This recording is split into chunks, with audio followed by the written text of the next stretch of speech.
নাব্য সংকটের কারণে মানিকগঞ্জের হরিরামপুর উপজেলার পদ্মা নদীর আন্ধামানিক ঘাট এলাকায় নিয়মিত আটকা পড়ছে বিভিন্ন পণ্যবাহী কোস্টার জাহাজ। বর্তমানে এই পয়েন্টে আটকে আছে কয়লা, সার, পাথর সহ অন্যান্য পণ্যবাহী ১৩টি কোস্টার জাহাজ। এই নিয়ে বিস্তারিত জানাতে আন্ধারমানিক ঘাট প্রান্ত থেকে যুক্ত হচ্ছেন সহকর্মী আসাদ জামান।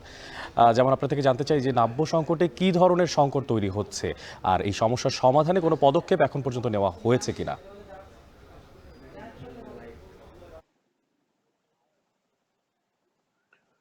অনিক, আপনি যেমনটি বলছিলেন, আমি এখন রয়েছি হরিরামপুরের আন্ধারমানিক ঘাট প্রান্তে। তো আমার সামনে এবং পেছনে মোট ১৩টি কোস্টার জাহাজ কিন্তু এখানে নোঙর করে রাখা হয়েছে।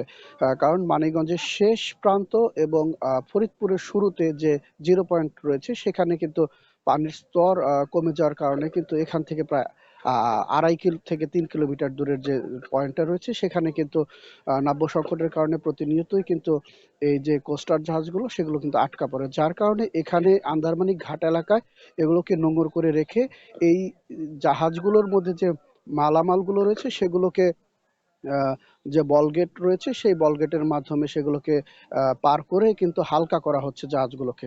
তারপরেই কিন্তু এখান থেকে সেগুলো আবার চলে যাবে হচ্ছে পাবনার নগরবাড়ি, ভাগাবাড়ি, দৌলতদিয়া এবং রাজবাড়ির সহ বিভিন্ন জায়গায়।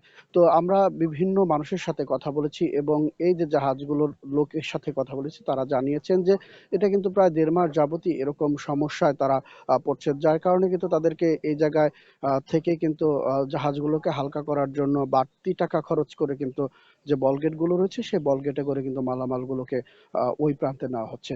আর আমরা বিভিন্ন মানুষের সাথে কথা বলার পর আমরা কথা বলেছি যারা ড্রেজিং বিভাগের সাথে, তারা কিন্তু জানিয়েছে এখন পর্যন্ত কোনো প্রকল্প আসেনি, যার কারণে কিন্তু এখনই এটা শুরু করা সম্ভব হচ্ছে না।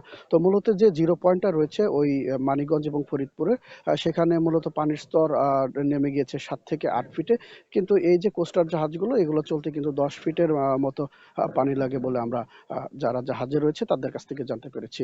আর যে এই যে জাহাজ গুলো আসে হচ্ছে চট্টগ্রাম, খুলনা, বাগেরহাট সহ বিভিন্ন প্রান্ত থেকে কিন্তু এই প্রান্তে এই মানিকগঞ্জের এই পদ্মা নদী হয়ে কিন্তু বিভিন্ন প্রান্তে যায় মালগুলো খালাস করার জন্য। তো আমরা আরেকটি বিষয় জানাতে চাই যে শুধুমাত্র যে এই সমস্যা হচ্ছে তা না। তো এই যে বিষয়টা এই ছিল আমার কাছে সর্বশেষ সংবাদ।